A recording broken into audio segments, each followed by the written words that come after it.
You think she's just a flight attendant? The passengers of Flight 909 thought so too, until the pilots' hearts stopped beating and the plane started to scream toward the ocean. That's when they realized too late that the girl pouring coffee was actually a ghost, a scrubbed military test pilot erased from the records for pushing experimental jets past the breaking point. The cabin of Flight 909, a Boeing 777 bound for London out of JFK, smelled of recycled air and expensive cologne. It was a smell Maya knew better than the scent of her own apartment. She moved down the aisle of business class with a practiced porcelain smile plastered across her face, a silver coffee pot balanced effortlessly in her right hand. "Miss?" "Hey, miss." The voice was grating, dripping with entitlement. Maya stopped, pivoting on her heel with military precision, though she softened the movement to look like subservience. It was Mr. Sterling in seat 4A. He was a hedge fund manager who had spent the last hour complaining about the champagne temperature and the lack of legroom in a seat designed to fit a linebacker. "Yes, Mr. Sterling? How can I help you?" Maya asked, her voice a perfectly modulated hum of customer service. "This coffee is lukewarm." "Again," Sterling sneered, holding up his china cup. He didn't look at her eyes. He looked through her, as if she were a vending machine that had malfunctioned. "I paid $6,000 for this seat.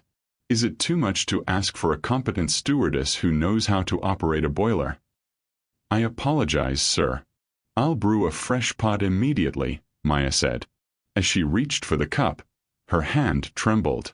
Just a fraction of a millimeter. A tiny, rhythmic vibration in her fingers. Sterling laughed, a sharp bark of a sound. "Look at that. You're shaking. Nervous. First time flying with the big boys." Maya withdrew her hand, clasping it behind her back. "Something like that, sir." She wasn't nervous. She was starving. Not for food, but for force. Her hands didn't shake from fear. They shook from the restraint it took not to walk into the cockpit, throw the arrogant Captain Reynolds out of his seat, and correct the slight drag she could feel on the left wing flap. She had felt it since takeoff. A micro-vibration in the floorboards that no one else noticed. 10 minutes earlier, she had brought dinner to the cockpit. Captain Reynolds, a man with more gray hair than humility, had winked at her. "Thanks, sweetheart. Try not to trip on your way out. Leave the flying to the men, all right?" His co-pilot, a younger man named Davis, had snickered. They saw a skirt and a serving tray. They didn't see the scar on her forearm from ejecting out of a burning X-plane prototype at Mach 2. They didn't know that the tremble in her hands was the muscle memory of a fighter pilot itching to correct a yaw imbalance that was currently wasting 3% of their fuel efficiency. Maya walked back to the galley, the insults rolling off her back like rain on a canopy. She was deep undercover, hiding from a past that wanted her dead, disguised as the one thing nobody pays attention to. She poured the lukewarm coffee down the sink, staring at the black liquid swirling into the drain. "Just 4 more hours," she whispered to herself, gripping the counter until her knuckles turned white. "Just land the plane, clock out, and disappear." But the universe had other plans. The turbulence hit then, not the weather kind but something mechanical. A shudder ran through the fuselage. It wasn't wind. It was the engines struggling. And then silence from the front. The transition from normalcy to catastrophe didn't happen with an explosion. It happened with a dinner tray. 20 minutes after Captain Reynolds and First Officer Davis had consumed the special crew meals prepared by the ground catering service, the Boeing 777 was cruising at 38,000 feet over the dark, freezing void of the Atlantic Ocean. The cabin was dimmed, passengers lulled to sleep by the hum of the twin GE-90 engines. Maya was in the rear galley, securing the latches on the duty-free carts. That was when she felt it. To an ordinary passenger, it felt like a heavy patch of air. To Maya, whose inner ear was calibrated to the sensitive gyroscopes of military aircraft, it felt like death. The nose of the plane dipped. Not a gentle descent, but a mechanical slackening, as if the hands holding the reins had suddenly let go. The pitch angle is off by 4 degrees. Her brain calculated instantly. Autopilot should correct this in 2 seconds. 1 second. 2 seconds. 3 seconds. The plane didn't correct. It listed lazily to the left, banking into a slow, uncommanded turn. The hum of the engines remained constant, but the aerodynamics were shifting. The angle of attack was shallowing. Turbulence. The junior flight attendant Sarah asked, looking up from her magazine. She looked bored. "No," Maya said, her voice dropping an octave, stripping away the customer service veneer. "That's a control column release. The stick just went dead." "What?" Sarah frowned. "You watch too many movies, Maya." Maya ignored her. She grabbed the interphone handset and punched in the code for the cockpit. Ring. Ring. Ring. No answer. "Captain Reynolds, this is the rear galley. Please confirm status," Maya said. Her eyes locked on the ceiling, feeling the G-force shift slightly as the nose dipped further. Silence. Then a sound came over the line. It wasn't a voice. It was the sound of something heavy hitting the floor. A dull thud, followed by the clatter of a meal tray shattering. Then the distinct, wet sound of choking. "Captain." Maya's grip on the phone tightened. "Help." The voice was barely a whisper. It was Davis, the co-pilot. "Can't. See. Burning. Stomach. Paralysis." The line went dead. At that exact moment, the autopilot disengaged completely. A blaring whoop-whoop alarm echoed faintly from the front of the plane, audible even in the back. Without the computer maintaining the horizon, the massive aircraft, heavily laden with fuel and passengers, succumbed to simple physics. The nose dropped sharply. In the cabin, the fasten seatbelt signs didn't just ding. The plane lurched so violently that unbelted passengers were thrown upward, hitting the overhead bins. Screams erupted. It was the sound of 300 people realizing simultaneously that gravity had just become their enemy. "Ladies and gentlemen, please remain seated," the lead purser shouted over the PA, her voice cracking with terror. But Maya wasn't listening to the PA. She was watching the angle of the wine in a bottle left on the counter. The liquid was tilting at a 45-degree angle. "We are in a graveyard spiral," Maya realized. "The pilots are down. The plane is unguided." But that wasn't the worst part. As the plane began to pick up speed, hurtling toward the black ocean below, a man in row 12, business class, didn't scream. He didn't grab an oxygen mask. He stood up. He was a nondescript man, gray suit, glasses. Maya had served him water earlier.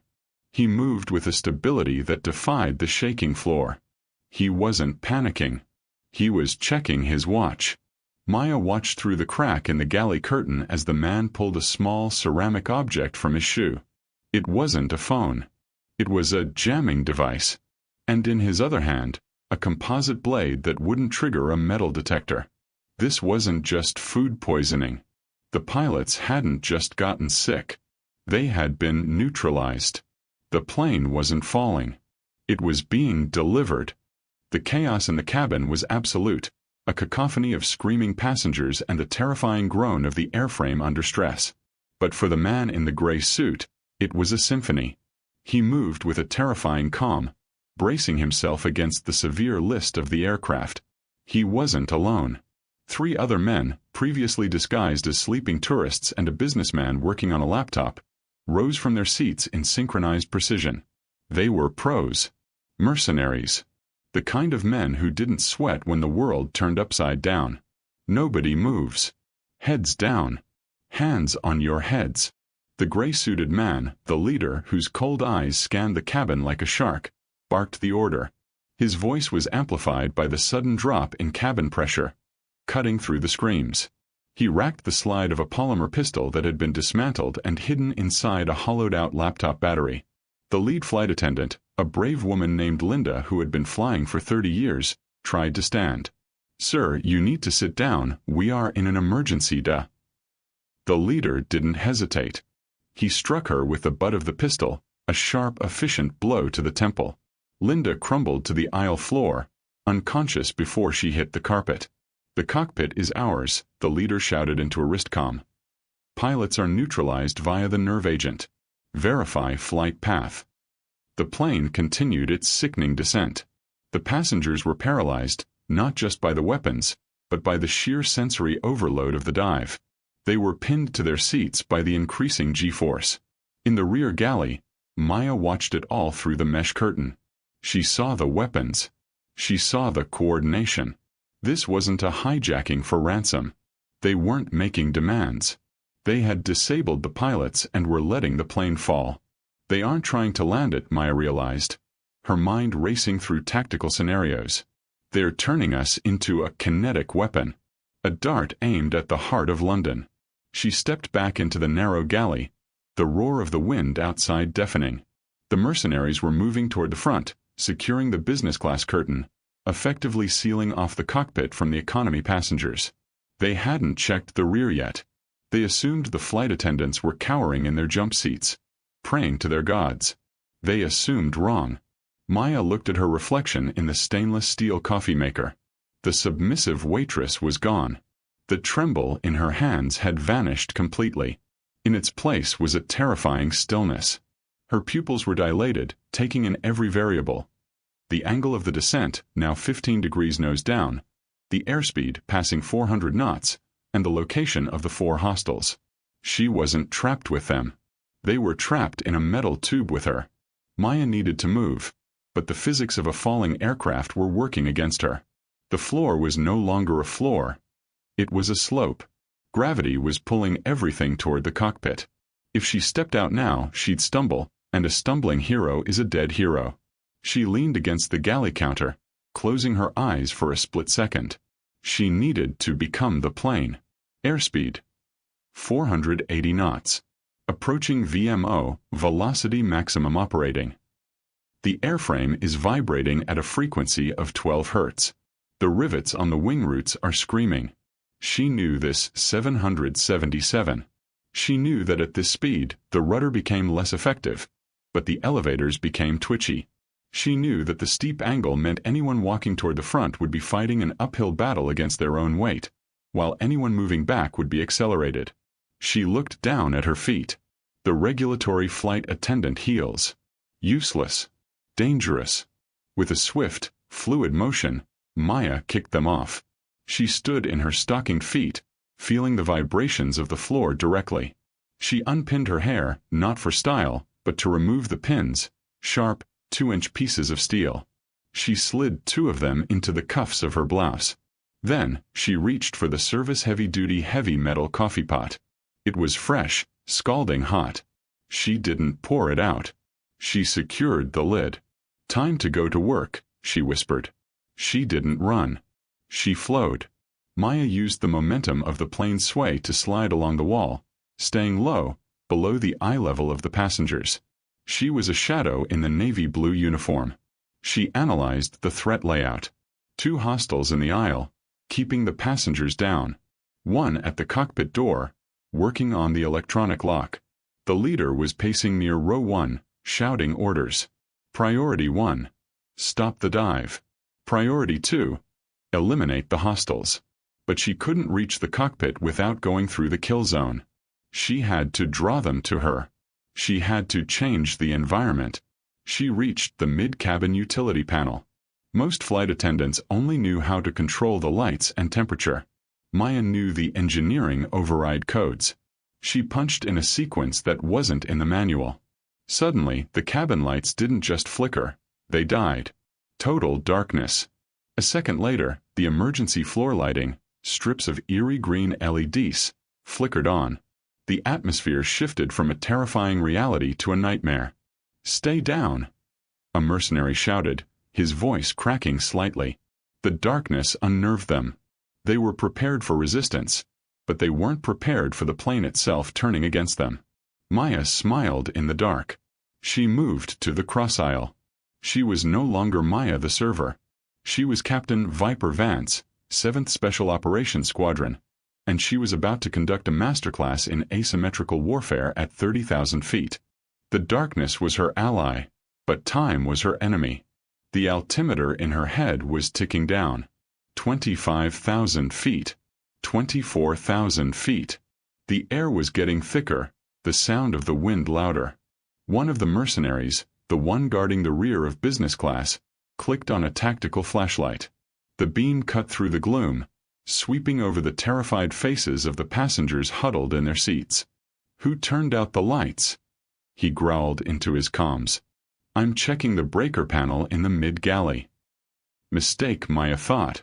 Never separate from the pack. The mercenary moved down the aisle, fighting the G-forces that were trying to pin him to the floor. He swept his light left and right. He passed row 20. Row 21. He reached the mid-galley curtain. He yanked it open, his gun raised. "Clear," he muttered. He turned to leave, and that was when Maya dropped from the ceiling. She hadn't been hiding in the galley. She had braced herself between the galley walls, legs pressed against the cabinets, suspended above the doorframe like a spider. Gravity was pulling her down, and she used it. She landed silently behind him. Before he could turn, she looped the strap of the heavy coffee pot around his neck. It wasn't a chokehold. It was a leverage point. She yanked back with the force of her entire body weight, using the plane's downward momentum to amplify her strength. The mercenary gagged, his hands flying to his throat, dropping his weapon. Maya didn't stop.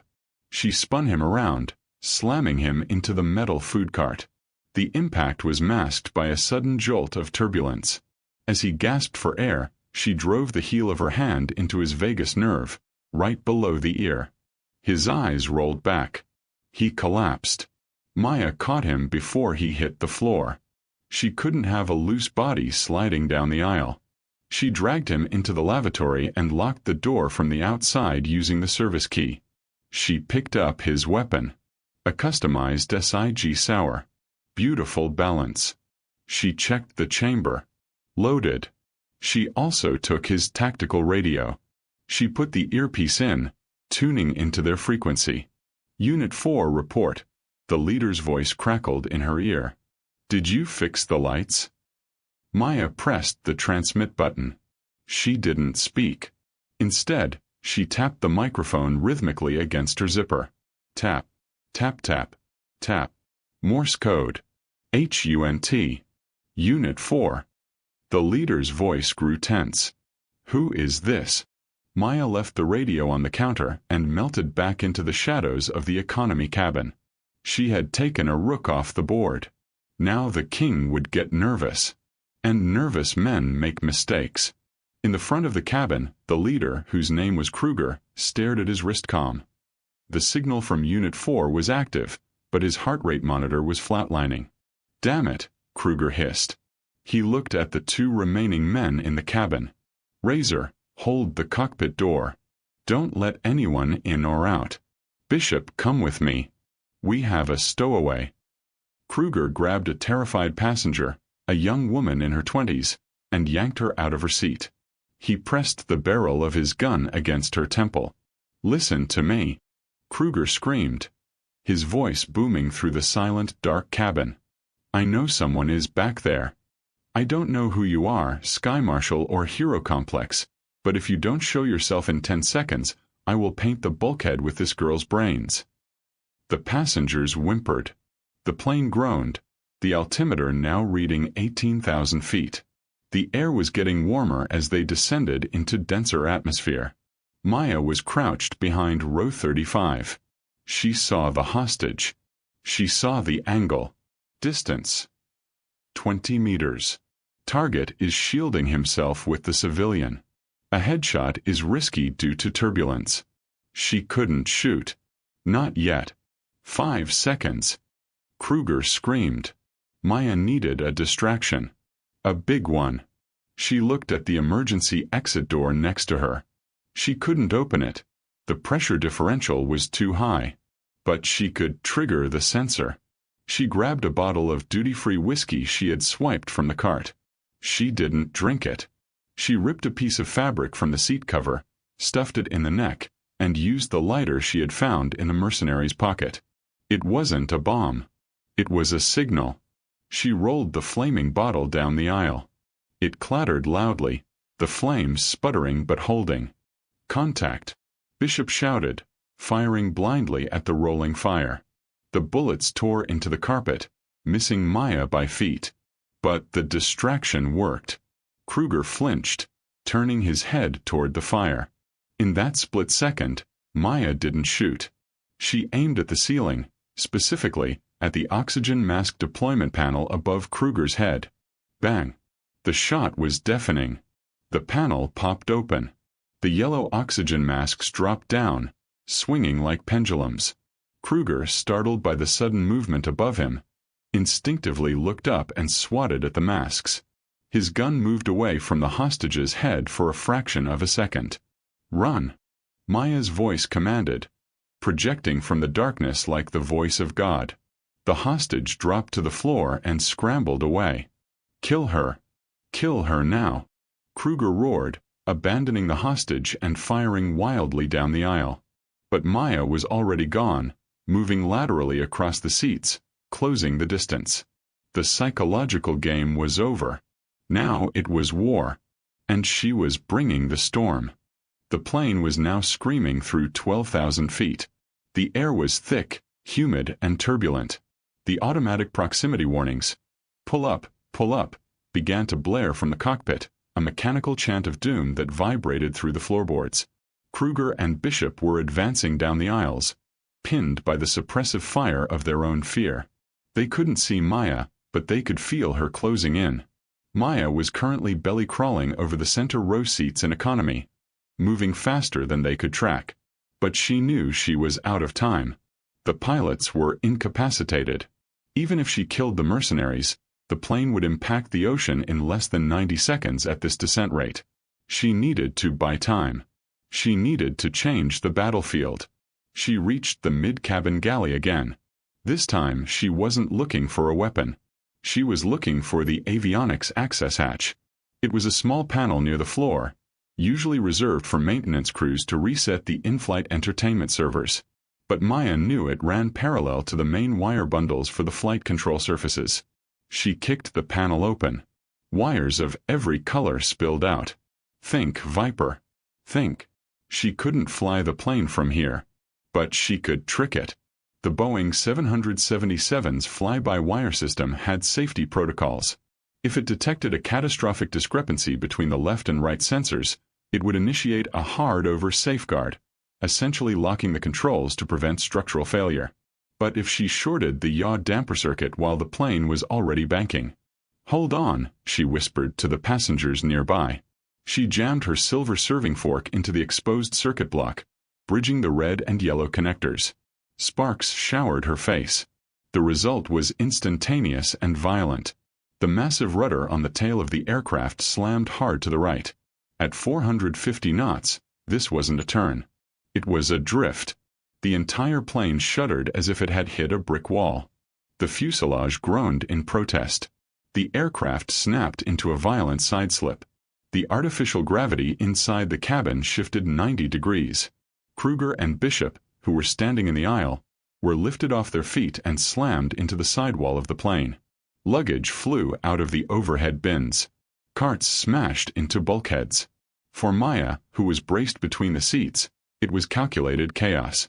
The sudden drag slowed the plane's descent dramatically, converting their kinetic energy into a horizontal slide. It was a maneuver used by fighter jets to bleed speed, a knife-edge pass, but in a commercial airliner, it was insanity. "She's trying to tear the wings off." Bishop screamed, trying to claw his way up the wall, which was now effectively the floor. "No," Maya muttered, pulling the fork out and letting the plane snap back to level flight. "I'm just clearing the board." The violent maneuver had disoriented everyone. Everyone except the pilot who had initiated it. As the plane leveled out, momentarily hovering at 8,000 feet, Maya stood up. The mercenaries were dazed, their inner ears scrambling to find the horizon. Maya didn't wait. She vaulted over the seatbacks, charging toward the cockpit. She hit Bishop first. He was still trying to stand up near row 10. Maya didn't slow down. She used her momentum, sliding on her knees across the carpet, and uppercut him with the butt of the stolen pistol. The sound of his jaw cracking was louder than the engines. He went down hard. One left. Kruger. The leader. Kruger was at the cockpit door, one hand holding his bleeding head, the other raising his weapon. He saw her coming, a blur of blue uniform and fury. "You!" he screamed, firing. A bullet grazed Maya's shoulder, tearing through the fabric and searing her skin. She didn't flinch. She was in the zone, that hyper-focused state where pain is just information and fear is fuel. She was out of ammo. She threw the empty gun at Kruger's face. He ducked, and in that split second, Maya closed the distance. She tackled him into the cockpit door. The door, already weakened by the mercenaries' drilling, buckled inward. They tumbled into the Holy Grail, the flight deck. The scene inside was a nightmare. Captain Reynolds and First Officer Davis were slumped in their seats, unconscious, foaming at the mouth. The master caution lights were flashing like a disco. The ocean was visible through the windshield, a vast, terrifying expanse of gray rising to meet them. Kruger kicked Maya off him. He was big, strong, and desperate. He pulled a combat knife from his belt. "I'm going to gut you," he roared, lunging. The cockpit was small. There was no room to retreat. Maya parried the knife strike with her left forearm, accepting the slash to protect her vital organs. Blood sprayed onto the instrument panel. She grabbed his wrist with her right hand, locking it. But he was stronger. He pushed the blade inch by inch toward her throat. "You're just a waitress," he spat, his face inches from hers. Maya looked him in the eyes. Her gaze was terrifyingly calm. "And you," she whispered, "are violating FAA regulations." She suddenly released his wrist and slammed her hand onto the center console, specifically onto the speed brake lever. She yanked it all the way back. The spoilers on the wings deployed instantly. The plane decelerated violently, throwing everything forward. Kruger, who was pushing forward with all his might, lost his footing. The sudden deceleration threw him headfirst into the glare shield. His head cracked against the reinforced glass of the instrument panel. He slumped to the floor, unconscious. Maya didn't check on him. She stepped over his body and vaulted into the captain's seat. She grabbed the yoke. It felt cold. It felt like home. "My airplane," she said. She had 2,000 feet. Speed. 320 knots. Too fast. Too low. The coastline of Long Island was visible in the distance, but she wouldn't make the airport. She scanned the panel. Engines were running hot but stable. Hydraulics were yellow but functional. "Mayday, mayday, mayday," Maya said into the headset, her voice steady as steel. "This is Flight 909. Pilot incapacitated. Hostile situation neutralized. I am executing an emergency landing. Flight 909, identify yourself." Air traffic control crackled back, sounding frantic. "We have you on radar. You are dropping too fast. Who is flying the plane?" "Ex-Lieutenant Maya Vance, USAF. Call sign Viper," she replied, her hands dancing over the switches, configuring the flaps. "I'm putting her down on Jones Beach. Clear the civilians." "Jones Beach. You can't land a 777 on sand." "Watch me." Maya cut the engines to idle. The silence was deafening. The massive bird glided, the wind rushing over the wings. She fought the yoke, wrestling the 200-ton beast. The sand was rushing up. "Gear up. Belly landing. Brace for impact," she shouted over the PA. The moment of contact was earth-shattering.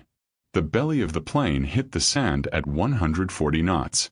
A massive wall of sand and water exploded around them. The friction was immense. The plane skidded, groaning, metal tearing, sparks flying like fireworks. It felt like the world was ending. Maya held the yoke steady, correcting the skid with the rudder pedals, keeping the wings level so they wouldn't cartwheel. Finally, with one last lurch, the beast came to a stop. Silence. Then, from the back, a single sound. Applause. Then sobbing. Then cheering. Sirens wailed in the distance. Police helicopters swarmed the sky.